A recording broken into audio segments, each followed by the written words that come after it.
Kunj Bihari Radha Madhava Kunj Bihari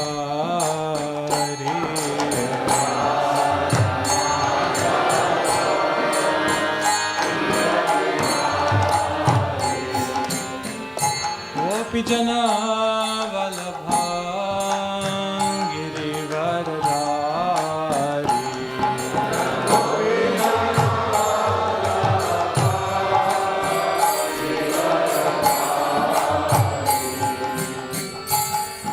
Jana Vallabha Girivardhari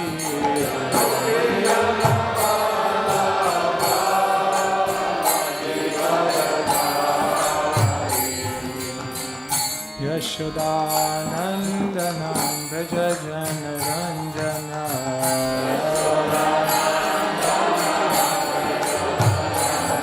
Yashodanandana Braja Jana Ranjana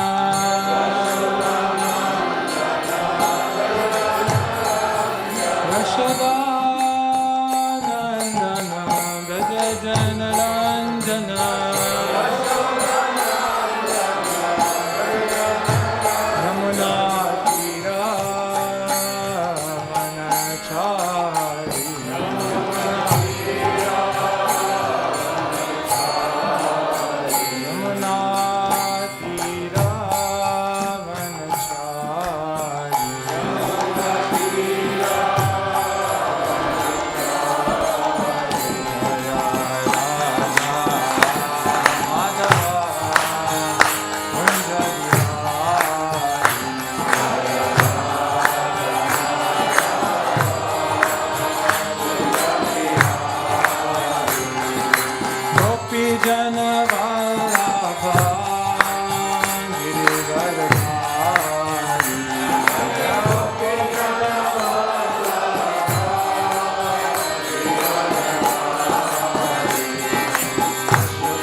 Yamuna Tira Vanachari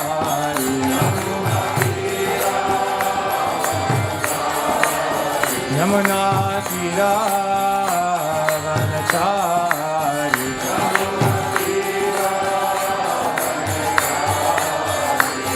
Hare Krishna Krishna Krishna Hare Hare Hare Rama Rama Rama Hare Hare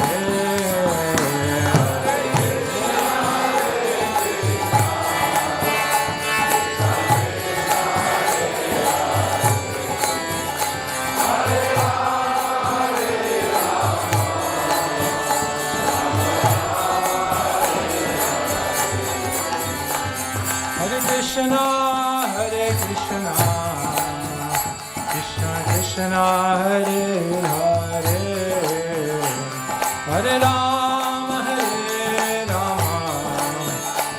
Rama Rama Hare Hare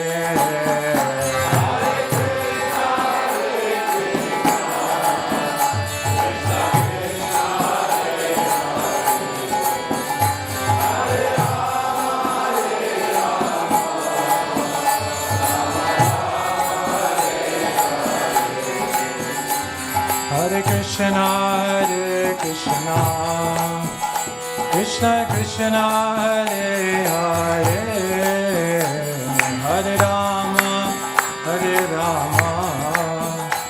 Rama Rama Hare Hare Hare Krishna Krishna Krishna Hare Hare Hare Rama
प्रेमानंदे हरि हरि बोल श्री हरि नाम संकीर्तन की जय।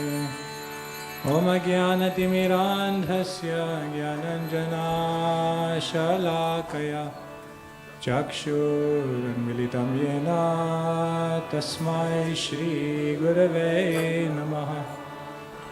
श्रीचैतन्यमनोभीष्टं स्थापितं येन भूतले स्वयं रूपा कदा मह्यं ददाति स्वपदान्तिकं। वन्देऽहं श्रीगुरो श्रीयुतापदकमलं श्रीगुरोन् वैष्णवांश्च श्रीरूपां साग्रजातं सहगना रघुनाथान्वितं तं सजीवं साद्वैतां सावधूतं वरिजनसहितं कृष्णचैतन्यदेवं श्रीराधा कृष्णपादान् सहगना ललिता श्रीविशाखान्वितांश्च। हे कृष्णा करुणा सिन्धु दीनबन्धु जगत्पते गोपेश गोपिकान्त राधाकान्त नमोऽस्तुते। तप्ता कंचन गौरंगी राधे वृंदावनेश्वरी वृषभानुसुते देवी प्रणमामि हरिप्रिये। वाञ्छाकल्पतरुभ्यश्च कृपा सिन्धुभ्य एव च पतितानां पावनेभ्यो वैष्णवेभ्यो नमो नमः। श्रीकृष्ण चैतन्य प्रभो नित्यानन्द श्री अद्वैत गदाधर श्रीवासदि गौरा भक्तवृंद। हरे कृष्णा कृष्णा कृष्णा हरे हरे हरे राम राम राम हरे हरे। ओम नमो भगवते वासुदेवाय।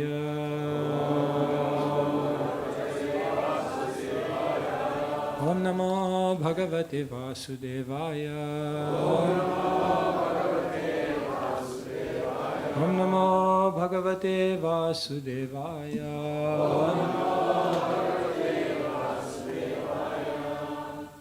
Hare Krishna. So welcome to everyone this morning for the Srimad Bhagavatam class. Before I begin, I beg for your blessings and permission.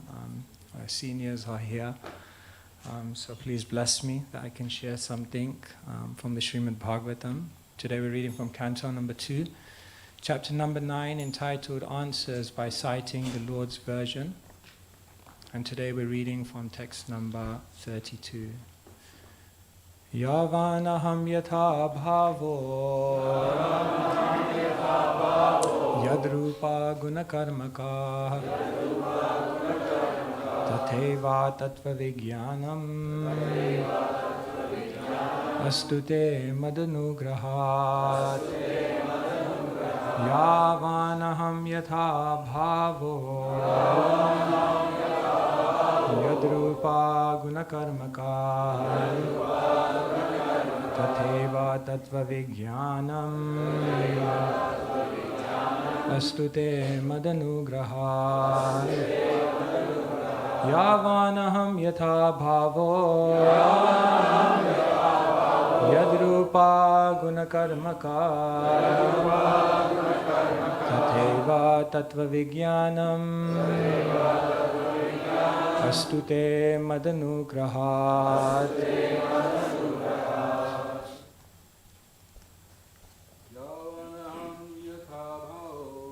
Yavanaham yatha bhavo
Mataji's.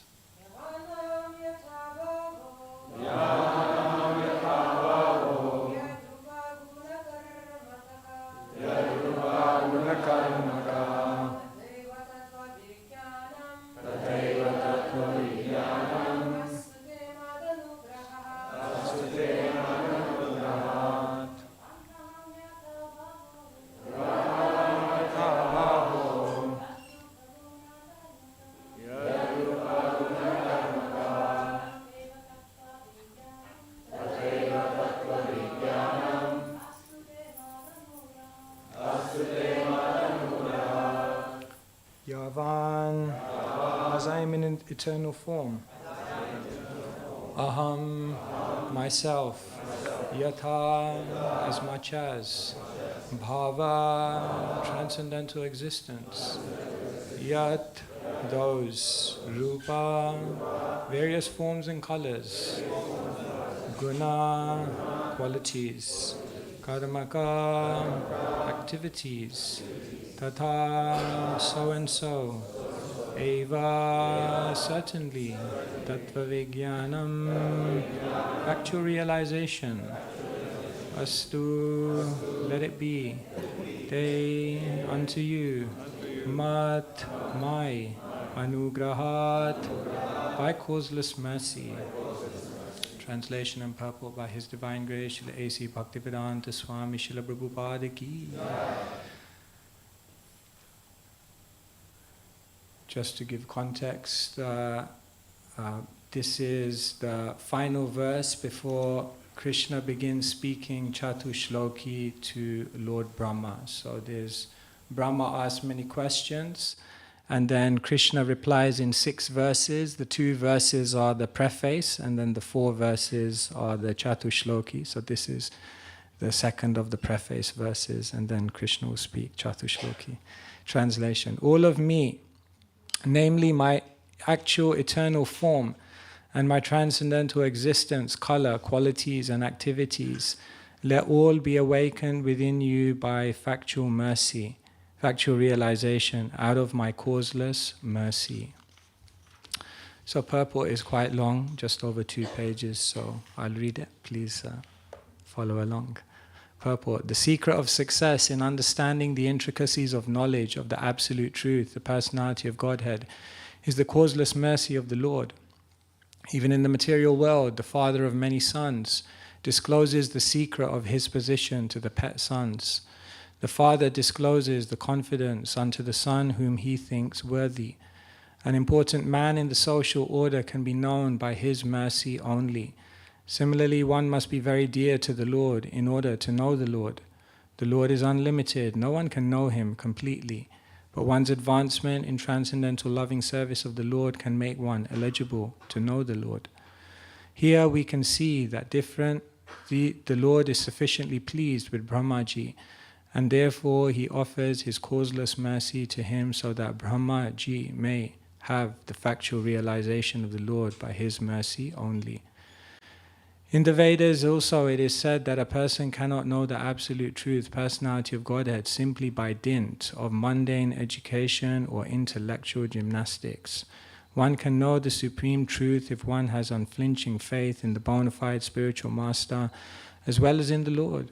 Such a faithful person, even though illiterate in the mundane sense, can know the Lord automatically by the mercy of the Lord. In the Bhagavad Gita also it is said that the Lord reserves the right of not being exposed to everyone, and He keeps Himself concealed from the faithless by His yoga, maya potency. To the faithful, the Lord reveals Himself in His form, quality and pastimes. The Lord is not formless as wrongly conceived by the impersonalist, but His form is not like one that we have experienced. The Lord discloses His form even to the extent of measurement to His pure devotees, and that is the meaning of Yavan as explained by Srila Jiva Goswami, the greatest scholar of Srimad Bhagavatam.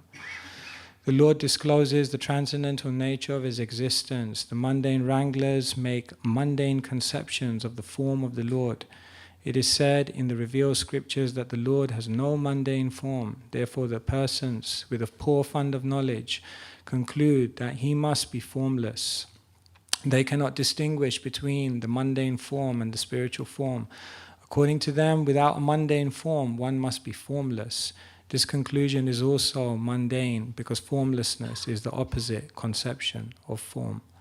Negation of the mundane conception does not establish a transcendental fact.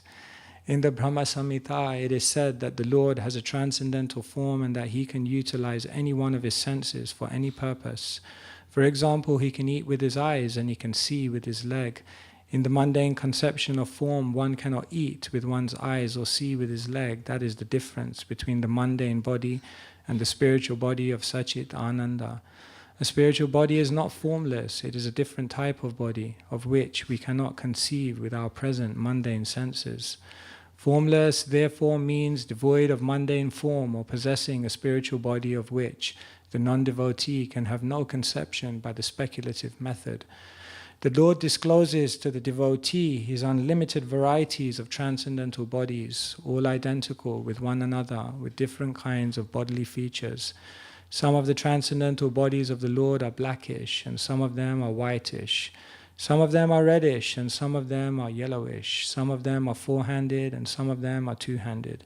Some of them are like the fish, and some are like the lion. All these different transcendental bodies of the Lord, without any differential category, are disclosed to the devotees of the Lord by the mercy of the Lord, and thus the impersonalist false arguments claiming the formlessness of the Supreme Truth do not appeal to a devotee of the Lord. Even so, such a devotee may be very advanced in devotion, may not be very advanced in devotional service. The Lord has unlimited numbers of transcendental qualities, and one of them is his affection for his unalloyed devotee. In the history of the mundane world, we can appreciate his transcendental qualities. The Lord incarnates himself for the protection of his devotees and for the annihilation of the faithless. His activities are in relationship with his devotees. Srimad Bhagavatam is full of such activities of the Lord in relationship with his devotees. The non-devotees have no knowledge of such pastimes. The Lord lifted Govardhan Hill when he was only 7 years old and protected his pure devotees at Vrindavan from the wrath of Indra, who was overflooding the place with rain. Now this lifting of the Govardhan Hill by a 7-year-old boy may be unbelievable for the faithless, but for the devotees it is absolutely believable. The devotee believes in the almighty potency of the Lord, while the faithless say the Lord is almighty, but do not believe it.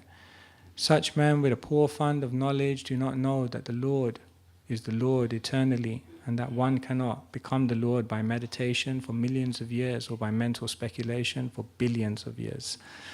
The impersonal interpretation of the mundane wranglers is completely refuted in this verse because it is clearly stated that the Supreme Lord has his qualities, form, pastimes, and everything that a person has. All these descriptions of the transcendental nature of the personality of Godhead are factual realizations by the devotee of the Lord, and by the causeless mercy of the Lord, they are revealed to his pure devotee and to no one else. Srila Prabhupada ki. Any questions? Interesting. Just as Brahma is about to summarize everything in 4 verses, just as Krishna is going to summarize it in 4 verses for Brahma, Prabhupada follow suit. Mahajano yena gata sapanta. You follow in the wake. So yes, Srila Prabhupada has explained many, many things here, revealing so many things in our heart. And the Lord is about to reveal so many things in Brahmaji's heart. That famous saying tells us the 2 most important days in your life, the day you're born and the day you find out why. So that day is about to come. Brahma is about to find out why. Why is he here? Why does he exist? What is his purpose? Krishna is going to reveal everything to Brahma. But we have to rewind. It all began on the day Brahma was born, because when Brahma was born, he was completely baffled, and then he heard tapa, tapa. Sutta. Austerity, do austerity. And out of humility, pranipat, he accepted, I should do austerity. Austerity, how much? 1 year, 2 years, 1,000 celestial years. This is pranipat. This is submissiveness. The essence of submissiveness is that one is patient. Humility means patience. Because a humble person knows I'm not worthy. I don't have any qualification. I have no claim, no expectation. So however long it takes, it takes. So we can understand Brahma was humble because he was patient and he submissively followed the instruction to do austerity, pranipat. Tick one box, one mark. But then, after he had done his austerity, what did he begin doing? He started asking questions. Many, many questions. People have so many, many questions to ask. Yesterday I was at Om doing a program, and at the end of the program, one young lady came up to me and said, I've got a question. I said, yes. She said, what should I look for in my ideal partner? I was like, okay. I wasn't expecting this one, you know. So many questions people have, very, very interesting. But Brahma's questions, what are the material world, what is the spiritual world, what are the material, spiritual forms of the Lord? He asked so many questions. So therefore, Brahma is asking, Munayo saduprishto ham bhavad bir loka mangalam. He's asking questions which will be for the benefit of people, real benefit for generations to come. Therefore, Brahma, pariprashna, asking good questions, give him another mark. And then if you look at Brahmaji's final question, the essence of what he asks right at the end is, and how can I serve you? How can I serve you? That is the ultimate question that one must ask. That is the ultimate mood one must develop, service attitude. Prabhupada said, factually, I met my spiritual master 11 times. I asked him different questions, but actually I only ever asked him one question. And what was the question I only ever asked him? How can I serve you? I may have asked him, should I live here or should I live there? But really I was asking, where's the blessed place from which I can serve? I may ask my spiritual master this ashram or that ashram. Really I'm asking, where can I serve the best from? So Brahma asked the right questions and ultimately he has a service mood. So, sevaya, 3 marks. Tad vidhi pranipatena pariprashnena sevaya. He completed the circle. He completely was the ideal disciple because he had pranipat, submission. He was asking the right questions and he had a service mood. This is eternal principle. It never changes. It's spoke about by Krishna in the Bhagavad Gita and is revealed by every single good disciple in the Bhagavatam. That if you do these 3 things, then eventually upadekshanti, you will get initiation, you will get entrance, you will get access, te jnanam, to the highest truths in the universe. Jnaninas tattvadarshina, this is what a tattvadarshi, a learned person, can give you. So basically, Brahmaji touched Krishna's heart.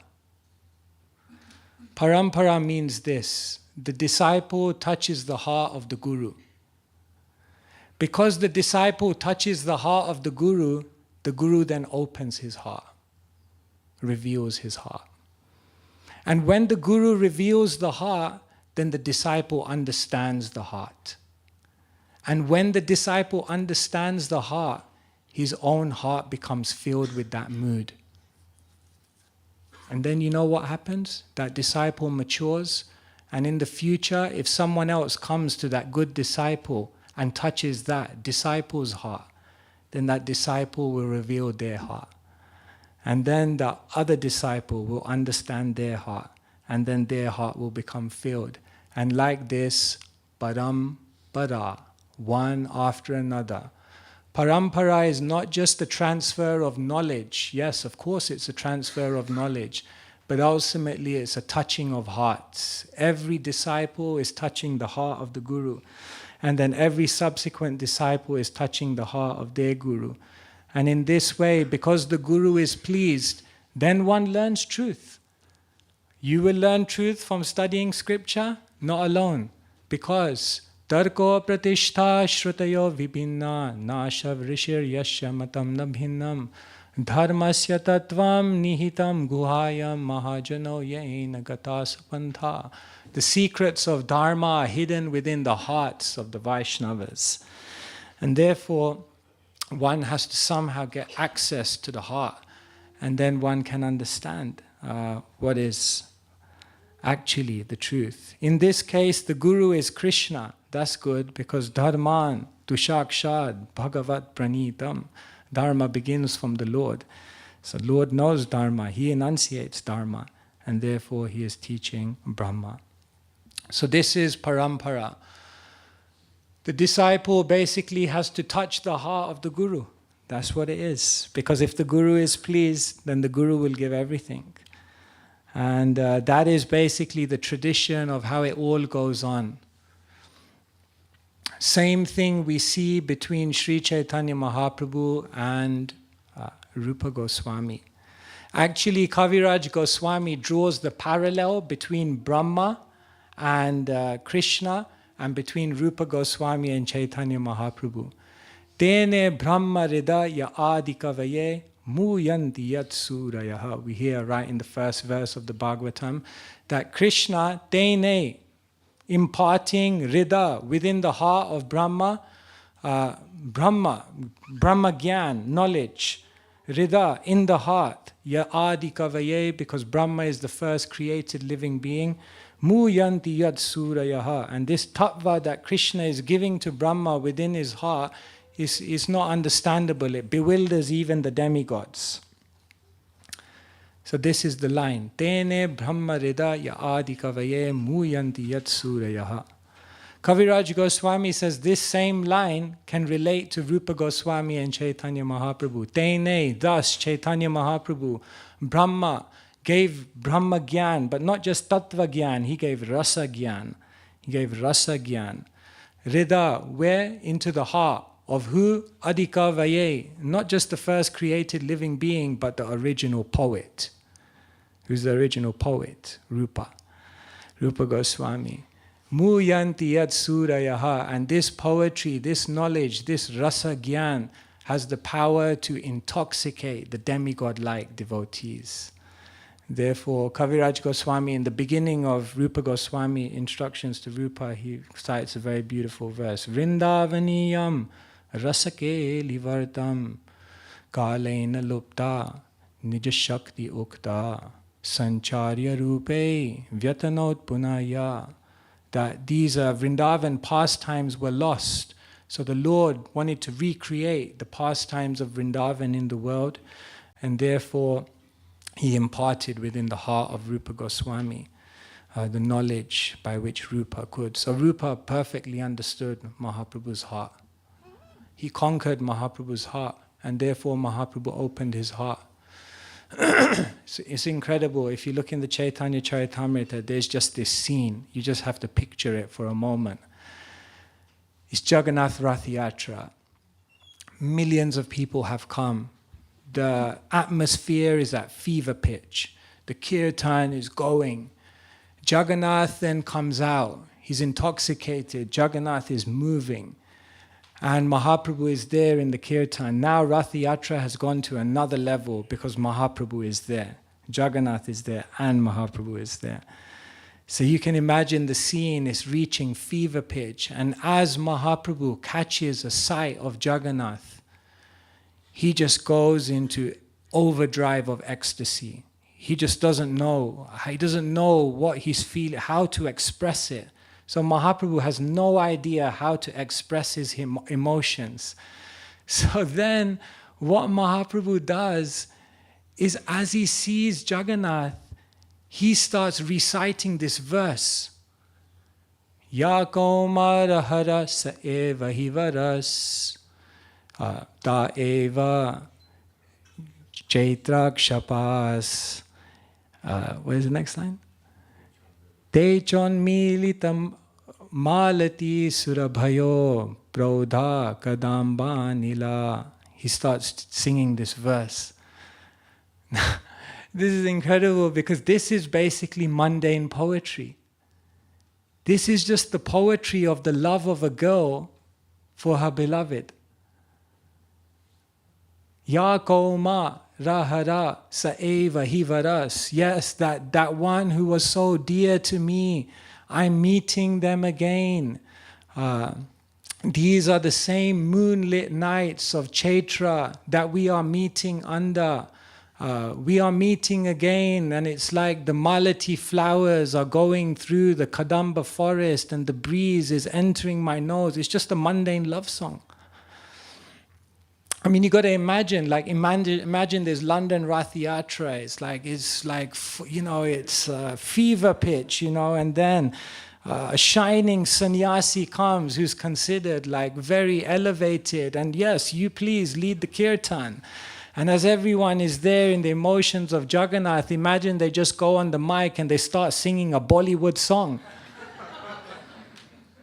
It's like, call the GBC, I mean, so it's bewildering. No one understands. It's a mundane song. It's a completely mundane song. But the thing is, Mahaprabhu doesn't know how to express the emotion that he's feeling for Jagannath. There's no words. So he has to find the closest thing he can find. So he cites this verse. Now everyone is bewildered. They have no idea. What is he singing? Why is he singing? This is a mundane song. But there's one person who goes and thinks about it deeply. And this person, Sri Chaitanya, Manobhishtam, he understands Mahaprabhu's mind. And therefore he composes a mirror verse. And this mirror verse, which comes from Rupa's pen, is considered perhaps his most exquisite verse. Priya soyam Krishna saha chari kurukshetra militas. This is very profound. Rupa writes this verse, which basically decodes the whole situation. Everyone is thinking Mahaprabhu is singing some mundane song. Rupa's verse decodes the whole situation because he looks at the scene and he says, I understand everything. Mahaprabhu is in Radha Bhav. Jagannath is Krishna in ecstasy. And the whole scene of Jagannath is Kurukshetra. And just as the gopis were trying to pull Krishna, saying, Krishna, you are the same Krishna, but we want to take you to Vrindavan. He's pulling, trying to take him back to Vrindavan. Rupa understood Mahaprabhu is feeling the same thing Radharani was feeling at Kurukshetra. And now he's pulling, he's in complete, it's the height of his ecstasy. So Rupa, he decoded the whole thing. He wrote it down and he put it in the roof. Mahaprabhu came. Mahaprabhu saw, what's that? Looked at the verse, fainted. How Rupa understood my heart? How could he understand my heart? He slapped him. He slapped him lovingly. And then Mahaprabhu went to Swarup Damodar. He said, how did he understand? Swarup Damodar said, because he touched your heart. Therefore you opened your heart. And because you opened your heart, you filled his heart. And because you have filled his heart is now coming out in this verse. Mahaprabhu said, what to do? In these purports, actually, Srila Prabhupada writes, he says, by the grace of Krishna, I was also able to write something which pleased my spiritual master very much. Anyone know what that was? He wrote, Jai Shishi Radha Gokulananda ki Jai, Sitaram Lakshman Hanuman ki Jai. Srila Prabhupada once wrote a Vyasa Puja offering. Prabhupada was they used to call him Kavi. He was a real poet. Srila Prabhupada's words were so poetic. And once he wrote a stanza in a poem. And when Bhaktisiddhanta Saraswati Thakur read that stanza, he said, he has understood me. Prabhupada wrote in one stanza, absolute is sentient, thou hast proved, impersonal calamity, thou hast moved. And when Bhaktisiddhanta Saraswati Thakur read that, he said, he understood me completely. He understood my mission, the complete annihilation of Mayavad. I won't stand for anything less than that. I want to strike them out completely. So Prabhupada said, you proved it. Absolute is sentient. So Bhaktisiddhanta Saraswati Thakur, he would often show that verse to people who came. He said, just see, he's understood my heart. Bhaktisiddhanta Saraswati Thakur had a magazine, The Harmonist, and he said to the editor, after he read Prabhupada's verse, he said to the editor, whatever he writes, just publish it. No need to check it. Just publish it. Because he has understood my heart. The disciple must understand the heart of the Guru. This is tradition. Bhaktisiddhanta Saraswati Thakur understood the heart of Gaur Kishore Das Babaji, isn't it? He was completely aligned, completely on the same wavelength. Even once, Bhaktisiddhanta Saraswati Thakur gave a lecture and he said, my spiritual master, Gaur Kishore Das Babaji, he gave me 3 instructions. Instruction number 1, never make any disciples. Instruction number 2, never associate with materialistic people. Instruction number 3, never go to Calcutta. Bhaktisiddhanta Saraswati said, I followed him perfectly.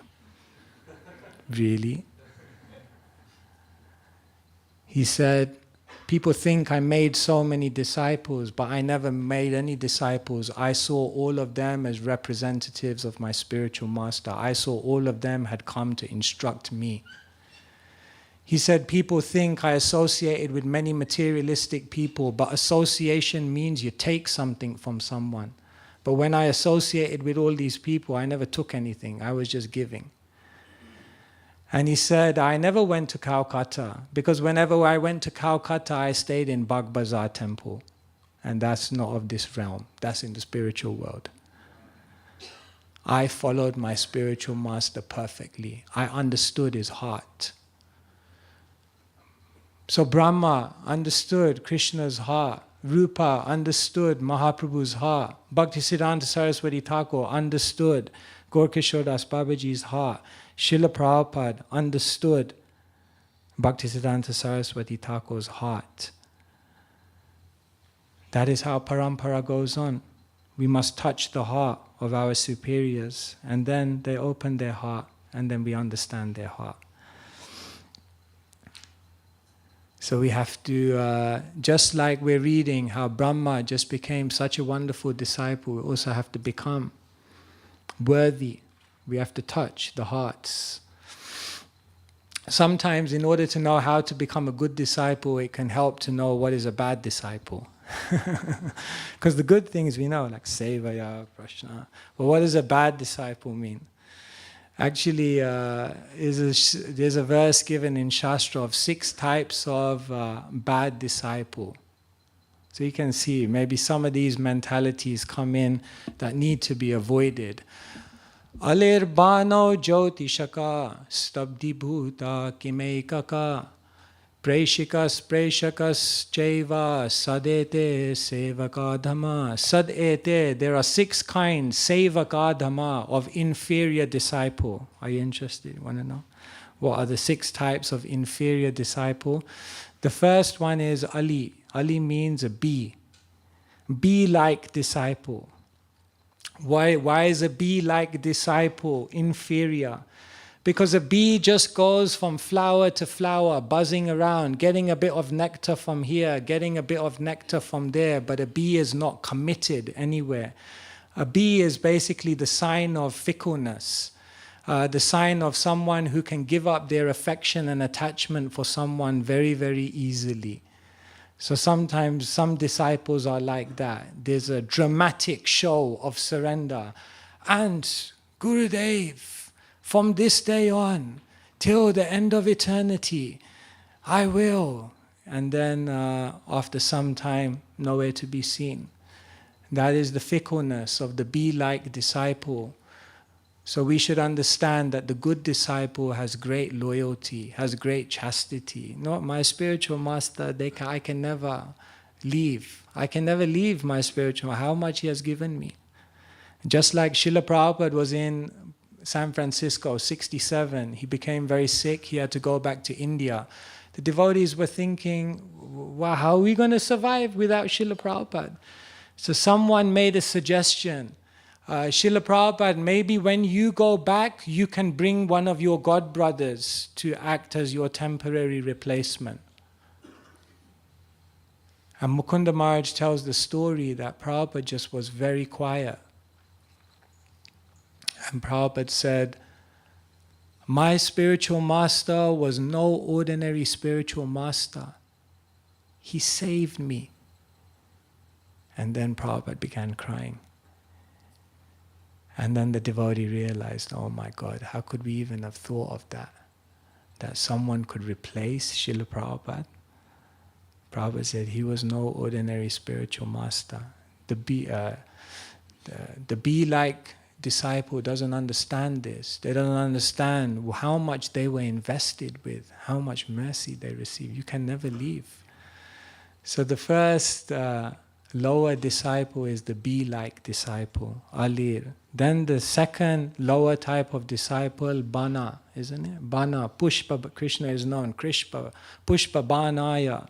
Bana means an arrow. The second type of inferior disciple is like an arrow. Why? Because that disciple actually pierces the heart of the Guru, not in a good way.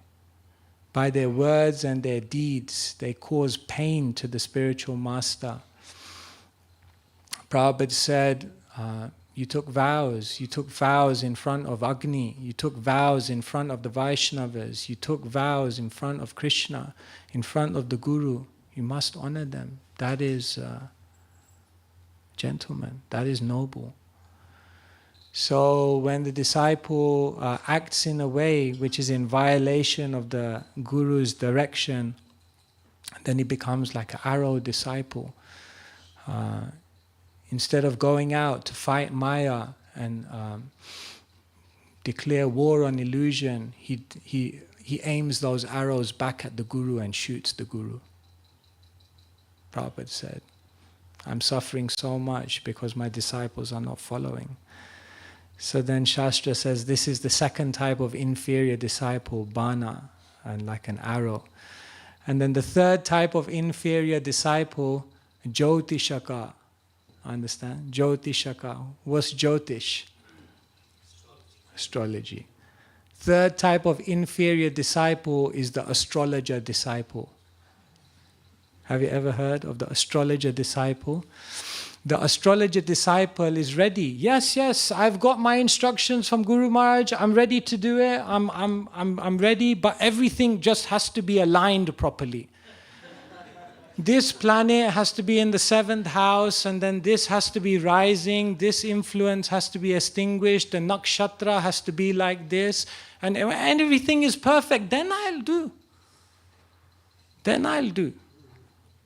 This is called Jyotishaka, the astrologer disciple, the one who's waiting for that day when everything is perfect to then execute the order of the spiritual master. Everything must be in place, everything must be favorable, and then I'll do it. Did Prabhupada wait? Prabhupada didn't have good health. Prabhupada had no money. Prabhupada had no contacts. Prabhupada had, he had no strategy. Nothing was in place, in one sense. But he went. Sometimes you think Srila Prabhupada's life was specifically engineered so that no one can have any more excuses not to do it. Because you can't say, oh, my health is bad, because Prabhupada had 2 heart attacks.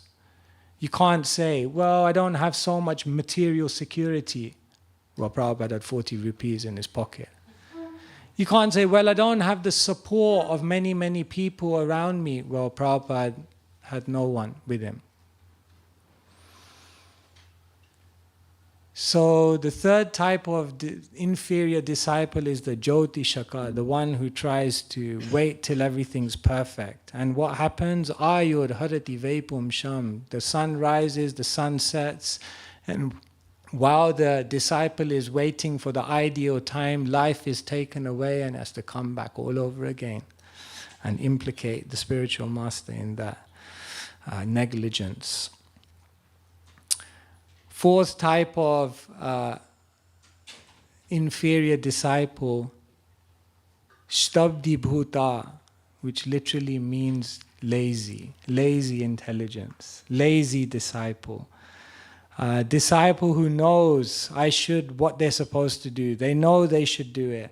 They know that everything is the right time to do it, but somehow or other just can't generate the energy, the momentum, the enthusiasm to do it.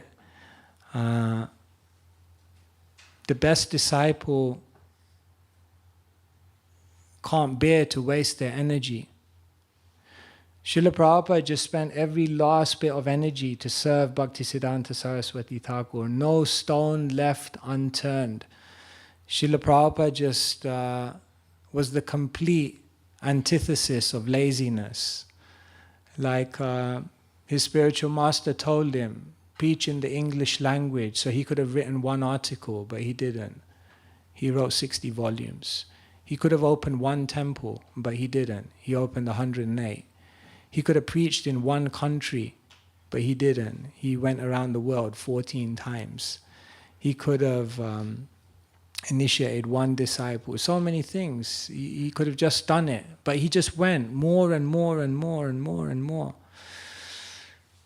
Completely awake, not lazy, utilizing his energy. Once Bhaktisiddhanta Saraswati Thakur was giving a lecture, and he said something which pierced Srila Prabhupada's heart. He said, I wish that every selfless, tender-hearted member of the Gaudiya Math be willing to shed 200 gallons of blood for the upliftment of the spiritual corpus of the entire universe. That was Bhaktisiddhanta Saraswati Thakur's expectation, 200 gallons of blood. If you look on the internet, actually, there's one man who actually donated 200 gallons of blood. He's in the Guinness Book of Records. He's in Seattle. There was one man who actually underwent 700 blood transfusions. And in his life, or blood, whatever you call it, and over his lifetime, he actually donated 200 gallons of blood. It's very noble. But was it really for the upliftment of the spiritual corpus of the entire humanity? Maybe not. That was Bhaktisiddhanta Saraswati Thakur's expectation. Be willing to shed 200 gallons of blood. It's got to be on your mind. Is it on our minds when we wake up in the morning? How are we going to spread this movement? Is it on our minds when we go to bed at night? How are we going to fulfill Srila Prabhupada's dreams? That is disciple. Otherwise, Shtabdi Bhuta, lazy disciple. Fourth type of inferior disciple.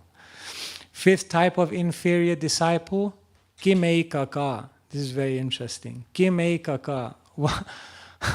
One name of a servant in Sanskrit is Kinkara, isn't it? Kinkara literally means, what shall I do? Kimeikaka literally means what? Just me? What? Me alone? This is the fifth type of inferior disciple. They look around and they see no one's doing it. So why should I do it alone? I'm not going to do it. Have you ever met, like sometimes we're in that mentality, well, no one's doing it, therefore why should I do it? No one's doing it. Why should I do it? Whereas a real disciple says, no one's doing it, I should do it. And then I should try to encourage and inspire others to also do it. Kimeikaka. This type of disciple looks around and always goes to the lowest common denominator. Oh no, others are not doing it, therefore I don't do it. Why should I do alone? Why do I have to make a special effort? No. If Srila Prabhupada did that, that would have been a disaster. But Srila Prabhupada said, no one is doing it. Bhaktisiddhanta Saraswati Thakur's spirit, his mission has been lost. After his demise, everyone is fighting over this room, over this thing, that thing. Everyone has lost the spirit. He could have just said, oh, no one is doing, why? Kim ekaka, why I do alone? No, I will do alone. I will do it. I'll take it on my head. And then Prabhupada invited everyone, come and join, let us do it together. It is not my credit, it's for everyone. This is our spiritual master's order. So fifth type of inferior disciple, Kim ekaka, the one who looks around and says, well, anyway, it's all right, no one's doing it. It's not practical. It's there, but no one's really doing it, so relax, it's fine. No. And fifth type of inferior disciple, preshita, preshakas. This is called pass the buck disciple. They know all the instructions of the Guru, but they always pass them on to others, pass on the instructions to others. Yes, I'm a treasure house of instructions. Problem is I don't follow any of them myself, but I can tell you what to do. So there are some people, even Srila Prabhupada said this, so many people are criticizing me, this has not been done, that has not been done. But what have they done to spread Bhaktisiddhanta Saraswati Thakur's movement? So everyone has billions of instructions that they can share with the world. Everyone is full of the world today where everyone knows what Srila Prabhupada said. And everyone makes it a point to tell everyone else what Srila Prabhupada said. But then we have to ask ourselves, am I doing it myself? No, I mean, that's there, but we should make sure everyone knows. Yeah, everyone should know, and you should also do. Otherwise, why you just tell everyone? Criticizing, saying, this has not been done, that has not been done. But what have you done? Therefore, good disciple is not like this, passing the buck. It's easy to be the driver when you're in the passenger seat. Well, why don't you get out of the passenger seat and get into the driver's seat and start driving the car and follow the instruction? Don't just be pass the buck disciple and tell everyone else what to do. No, we should follow ourselves. So like this, Shastra is telling us so many ways. To become a good disciple is not a small thing. Srila Prabhupada is telling us through his purports, to become a good disciple is the secret of success in spiritual life. And to become a good disciple means you have to overcome these tendencies of disloyalty like the bee, of deviation like the arrow, of procrastination like the astrologer-like disciple, of the lethargy of the lazy disciple, of the constant comparison of the disciple who looks around and says, why me alone? And we have to overcome also the tendency to be all talk, no action, the pass the buck disciple. These things have to be overcome. Otherwise, one has become a good disciple. How you will touch the heart of your spiritual master. So many of Srila Prabhupada's disciples, they touch the heart of Prabhupada. This philosophy that the Guru Parampara ends with Srila Prabhupada, it makes no sense on so many levels. But the amazing thing about why it really doesn't make sense is because Parampara carries on because disciples have touched the heart of their Guru and their Guru has revealed their hearts. If someone says the Parampara stopped at Srila Prabhupada, that means they're saying no one touched Prabhupada's heart. That Prabhupada felt that he was not pleased enough with anyone to reveal his heart and give his empowerment to them. Prabhupada was crying. Prabhupada was crying when he talked about his disciples and he said, they've given up everything for me. How can I repay them? Prabhupada's disciples touched his heart and therefore Prabhupada empowered them. And their hearts became filled, and like this, we serve them. And then we become filled, and then we humbly try to offer that down the line. This is parampara, evam parampara praptam. This is how it goes on. Prabhupada said, like one carriage pulls another carriage, and they pull each other, and the whole train goes back home, back to Godhead. This is parampara. So Brahmaji just satisfied Krishna. By his service, by his inquiries, by his humility, he did full circle, everything. And therefore Krishna was so pleased. Yasya deve para bhaktir yatha deve tatha guru. That verse tells us that you have to have implicit faith in the spiritual master as much as Krishna. In Brahmaji's case, it was easier because Krishna was simultaneously the spiritual master. So 2 in 1. So he pleased Krishna, and therefore, Dashyaite Katita Hyartha, all the conclusions of Vedic literature, Prakashante Mahatmana, were immediately revealed within his heart. And so this is our tradition. This is the tradition of Vaishnav community, that the parampara must go on. And the parampara goes on because knowledge is transferred and hearts are touched. And by this combination, there's hope in the world, there's light in the world, and there's opportunity in the world for the conditioned souls to go back home, back to Godhead, if they tap in to that line of wonderful teachers. Hare Krishna, Krishna Krishna, Hare Hare, Hare Rama, Rama Rama, Hare Hare. Maybe we can take a few questions if anyone has. Yes.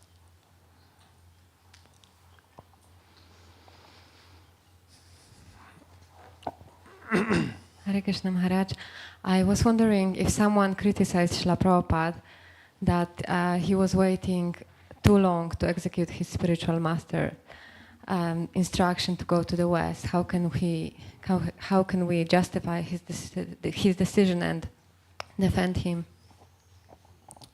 The spiritual master's instruction can never be denied, but it may be delayed. But even when the disciple is delaying the spiritual master's instruction, they are always investing and moving towards fulfillment of that instruction. We cannot say Srila Prabhupada was procrastinating to come to the West. He would have only been procrastinating if in that time between 1922 and 1966, he wasn't thinking, he wasn't planning, he wasn't positioning himself in such a way that eventually he could fulfill that instruction. If in a disciple's life they can't fulfill the instruction, but that instruction is constantly on their mind, they're doing other things in their life which will ultimately empower them to fulfill those instructions. And they ultimately have a vision of where to position themselves so that they can fulfill that instruction. Then even though they may not have fulfilled that instruction, in another sense they are still in pursuance of that instruction. And therefore they're still an ideal disciple. So Srila Prabhupada delayed it, because, as Satsvarup Maharaj writes in his biography, a lifetime in preparation. Prabhupada showed us the ideal example. Prabhupada in 1959 went to Vrindavan. By that time he was already 63. He knew he had to spread Krishna consciousness all over the world, but he decided, I'm going to stay at Radha Damodar temple for 6 years. You think like, time is going. But Prabhupada thought it important enough, let me take shelter. Let me take shelter at the lotus feet of Rupa Goswami. Let me beg, let me pray, let me become empowered, let me develop the Shakti in order to do this service. And therefore, Prabhupada was preparing himself, showing us an example of how we should always be preparing ourselves to fulfill the instruction. So in that way we can say Prabhupada was not the Jyoti Shaka. Because the Jyoti Shaka, the one who's just waiting for the perfect arrangements, they're using that basically as a scapegoat. They're using that basically because they actually in their heart, they have no intention. They have no desire. They have no enthusiasm actually to fulfill the instruction. It's just there But no, for Prabhupada it was on his mind.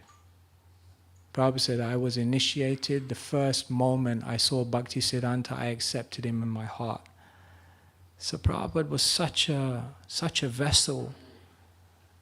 He touched the heart, and his heart was touched. Therefore he touched the hearts of so many around the world. I hope that helps. Yeah.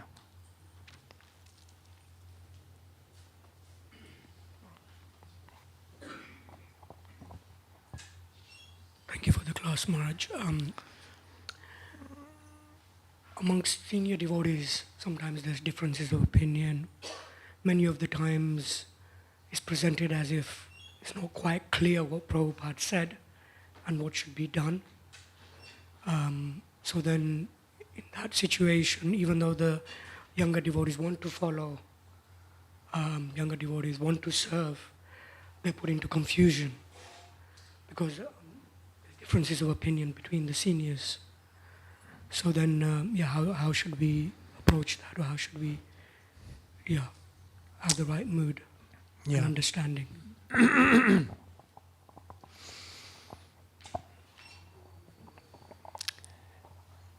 Spiritual world is full of variety. Even in the spiritual world, there are differences of opinion. Even amongst acharyas, there are different perspectives. Even we say, if Bhagavatam, prati shloke, prati akshare, nana arthakai, in every word there are so many meanings. Spiritual life is multi-dimensional, and therefore there can be multiple approaches, multiple considerations, multiple viewpoints. Some of that comes from spiritual diversity, and some of that can also sometimes come from a more material and mundane reasoning. But the fact of the matter is, yes, there are differences. On every single issue within ISKCON, there are multiple. Once we went to the GBC college and His Holiness Devamrita Maharaj gave a seminar, and it was entitled Navigating the Ocean of Opinions. So it's an ocean of opinions. Everyone has an opinion. Everyone has an idea. This is what Prabhupada is. Everyone has their own Srila Prabhupada, isn't it? For some people, Prabhupada was the kind, loving, liberal, flexible, kind-hearted sadhu. And for others, Prabhupada was the chopper, the uncompromising person who spoke out in defiance of all materialistic ideology without compromise, harder than a thunderbolt. Which one is he? Both, because Prabhupada's character is so multidimensional. So ultimately, the first thing is that we have to, in our society, just be able to find unity in diversity. And it's not that every disagreement has to be an argument. That's the first problem. The first problem is when we have different opinions and therefore we start casting aspersions. Oh my God, that person's got a different opinion from me. Clearly they're not chanting their rounds. Clearly they are, their spiritual status has now come into question. Clearly, because they have a different opinion to me. I mean, how is it possible? No, because they say, there is your version of the truth, there's my version of the truth, and then there's the truth. And maybe everyone's grasped a different aspect of the truth in their own way. So the first thing is we have to learn in our society that every disagreement doesn't have to be an argument. We have to sometimes learn to live with diversity and have what we call samanvaya, which is proper reconciliation of differences. The first aphorism of Vedanta is Atato Brahma Jigyasa, you should inquire about the supreme truth. The second aphorism of Vedanta is Janma Dyasya Yataha, that absolute truth is from whom everything emanates. The third aphorism of Vedanta is Shastra Yonitvat. If you want to understand the absolute truth, you have to go to Shastra. And the fourth aphorism is Tattu Samanvaya, which means you'll have to reconcile. Because Shastra is complex, spiritual reality is complex. There's so many opinions, so we have to be able to engage in proper discussion to reconcile. So what do? Because there are many, many opinions above us. We respect everyone, and then we may accept a certain line of thought, a certain personality or personalities in whom we feel a sajatiya, like-mindedness with, and then we follow in their wake. But that doesn't mean we form a clique and then strike out everyone else who has a different opinion. No, if that's your realization that this is what Prabhupada wanted, and these teachers are presenting it in that way, and you feel very much resonating with that, by all means do it and give your life to Srila Prabhupada. But don't try and don't be aggressive and create animosity amongst others who may have a valid but different opinion. That we have to learn the art of doing that. That's why Srila Prabhupada said, find unity in diversity. So Guru Sadhu Shastra is so complex, and it requires very, very mature people to be able to navigate that without creating disunity and disharmony. And so yeah, ultimately we should not say, oh, everyone is saying different things, therefore I should follow nothing. It's too confusing because everyone's saying different things. No, everyone's saying different things, that's okay. Now you find who you have sajatiya and snigdhasya, you have some affection and some relationship in some teachers, and then follow, because you have to follow. That's our path, that we have to follow the Vaishnavas. I don't know if you want to respond. Is that okay? You want to say something? No? Okay.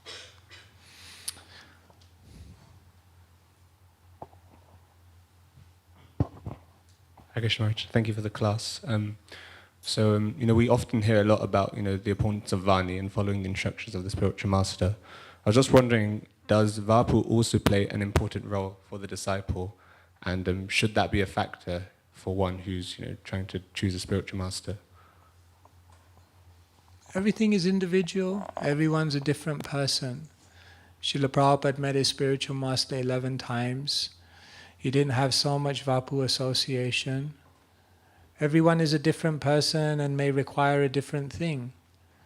So as a disciple, if you feel as a prospective disciple that having personal time and personal training is an important part of the relationship for you, then you put emphasis on that. But someone equally may feel that the instructions given in public classes, even they may not have interaction, is sufficient for them to be inspired. So that's also fine. There's no hard and fast rule. The guru-disciple relationship is not stereotyped. Everyone does it in a different way, but it's a principle that stands. No one became a great Vaishnav without serving another great Vaishnav. No one in this line of spiritual teachings was self-made. One has to take shelter. And then you have to ask yourself, what will it take for me to take shelter? And then you try to then make a decision based on that. Yes, Vishwamba Prabhu.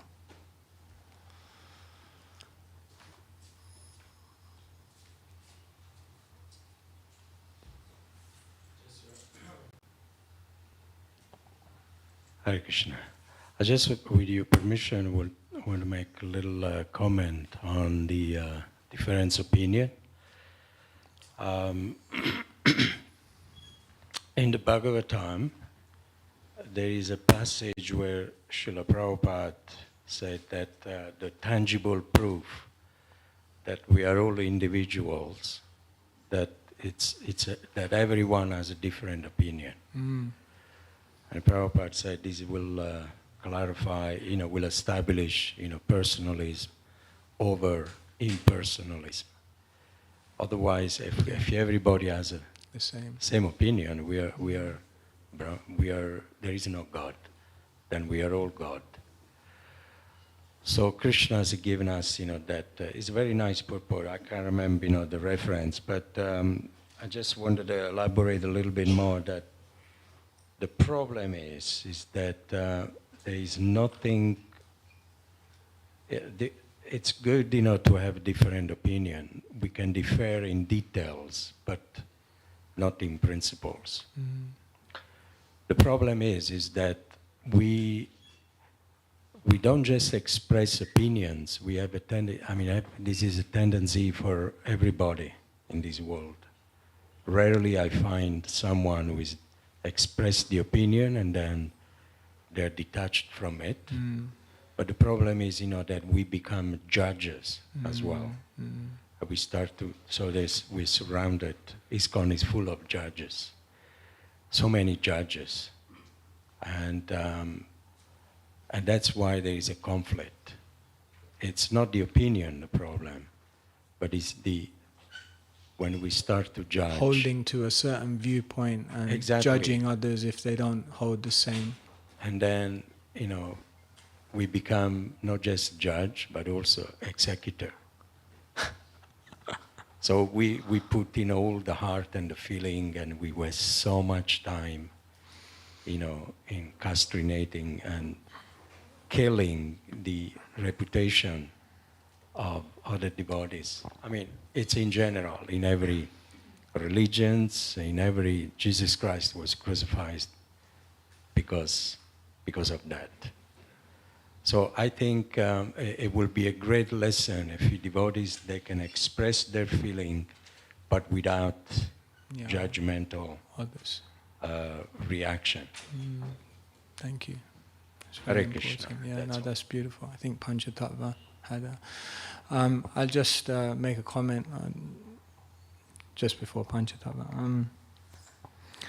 To stay unified, to stay cooperative, it's so difficult in this age. In our movement, we're losing so much energy because of differences of opinion and infighting. Nowadays, it's so like we start different projects, and every time we start some kind of project, I'm just like, I always have mixed feelings because I'm like, okay, now we're going to start a whole thing which is going to create, fighting and differences of opinions and friction, and whenever individuals seem to get together, it's just so difficult to get along with each other and respect each other. So we really, really have to work on that in our movement. It's really debilitating us so much. It's really debilitating us so much, all this infighting. So thank you for raising that point. Just the last comment and then we'll wrap up. Is that okay? Yeah. Okay. Thank you, Maharaj. With this pastime of Rupa Goswami, you see, he was somewhat unique that he knew the mind of Mahaprabhu, but then by his mercy, we're able to also perceive a glimpse of the mind of Mahaprabhu. So similarly, the necessity of us to, because he has a sort of elevated position amongst the disciples of Mahaprabhu, similar with the relationship with our own spiritual master. Do we need to occupy such a high position, or is it acceptable to access the spiritual master through his disciples who perhaps understood him better? I don't quite understand so you're saying, I don't quite understand the question. Should we try to understand the Guru directly, or should we try to understand the Guru through the disciples of the Guru who may be more? Yes. Both. You go in front of Krishna every day and you pray to Krishna. And at the same time you pray to the Vaishnava and you say, Krishna se tomar, Krishna dite paro, tomara shakati ache. Krishna is yours, you give me Krishna. And then you go in front of Krishna and you say, Krishna, I'm yours, you take me. We pray to Krishna and we pray to the Vaishnavas. We need all the help we can get. We approach directly and we approach through others. So just like we get Krishna in that way, you want to understand Guru? Yes, you have to hear from Guru. Like, you have to read Prabhupada's books. You have to read all of Prabhupada's books. You have to read all of Prabhupada's letters. You have to read all of his conversations. You have to read all of his diaries. Sorry, me also. You have to know Prabhupada for yourself. And then you can also hear from others who knew Prabhupada. And then at the end of the day, you have your relationship with Srila Prabhupada. So then on that, if we would use that logic, then no one's allowed to read Prabhupada's books. We should just hear from those who know Prabhupada. And then just understand from them. No, we try to understand. Who can understand Prabhupada? Vaishnavera Kriya Mudra Vikyena, but you cannot understand Vaishnava. But we try. So yes, we approach Guru directly, we hear from them, we try to catch the spirit, what's important to them, what was on their mind, what was moving their every endeavor in this world, what were they concerned about? And then we also hear from those who are close, and we say, what did they reveal to you? And what did you glean from your association with them? And by that dual effort, then maybe you get some entrance into understanding the heart. And then you have to touch the heart. Okay, time is going. I'll just ask Krishna Kirtan Prabhu just to make an announcement of just... Hare Krishna, everyone. So thank you so much, His Holiness Keshav Swami Maharaj Ki Jai. Wonderful class. On this special day, for many of us, it's the 70th Vyasa Puja of His Holiness Kadambakananda Swami. Kadambakananda Swami Maharaj Ki Jai. So we'd like to thank Bhaktivedanta Manor for hosting this Vyasa Puja all-day festival. It started with the morning program. Soon you'll be invited to go to the Haveli to have breakfast where the disciples are serving you. And there's some special gifts for you as well there. Then at 10 o'clock in the Bhakti Lounge, which is just at the end of the corridor here on the right, we'll have a program through till 1 o'clock, including reading from his books, speeches from some devotees. The speeches do not need to just be from disciples, so if you like to come and speak, please come. At 12:30 to 1 o'clock, we'll have Pushpanjali and Guru Vastakam prayers, and then 1 o'clock we'll make our way to lunch at the Haveli. And then we'll have dinner, feast served in the Haveli at 5:45 p.m. through to 7. So please come and take prasad there. And then in the Haveli Kirtan Hall, there'll be a program from 7 till 9:30 with speeches, songs, and a Guru Puja. So we'll be this evening blessed to have the association and speeches from His Holiness Jayadvaita Swami, His Holiness Atmi Niveda Swami, Mother Vishaka Kripamoya Prabhu, His Holiness Keshav Swami, and some other guests. So please do come along and invite your friends and family. We'd love to serve you there. And everything will be streamed on live. The temple one is now finished, so it doesn't matter. We'll post it out. It will be a Zoom link for the Bhakti Lounge and then the Krishna Temple live stream for the Haveli. So we hope we can see you all and can serve you there. And again, thank you to the Manor for allowing us to host this festival here. Hare Krishna.